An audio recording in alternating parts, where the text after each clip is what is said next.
Guard of honour, দুই পাশে দাঁড়িয়ে সতীর্থ আর প্রতিপক্ষ, মাঝখান দিয়ে হেঁটে যাচ্ছেন এক নীরব নায়ক। বাংলাদেশের ফুটবলে এক অধ্যায়ের শেষ দৃশ্য। মামুনুল ইসলাম ফর্টিসের জার্সিতে রহমতগঞ্জের বিপক্ষে ম্যাচ দিয়েই ফুটবলকে বিদায় বললেন এই মিডফিল্ডার। স্টেডিয়ামের আবহটা এই দিন ছিল অন্যরকম। গ্যালারিতে ছিলেন স্ত্রী ও সন্তান। মাঠে তখন শেষবারের মতো নিজের চেনা ছন্দে মামুনুল ইসলাম। শুরুর একাদশে নামা এই মিডফিল্ডার মাত্র 24 মিনিট ছিলেন মাঠে, তবে তার দল ফর্টিস এফসি ঠিকই ম্যাচ জিতে নেয় 3-2 গোলে।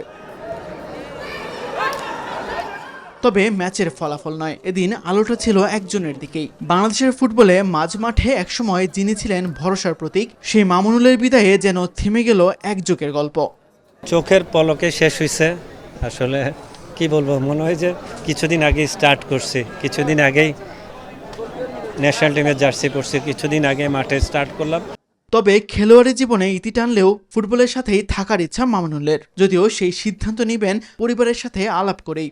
আমার অপরচুনিটি থাকলে আমি কি করতে পারি, এটা ডিপেন্ড করবে ফ্যামিলির সঙ্গে কথা বলে ডিসিশন নেওয়া। আমি কি আসলে কি কাজ করব, কোচিং ক্যারিয়ারে আসবো না আসবো না।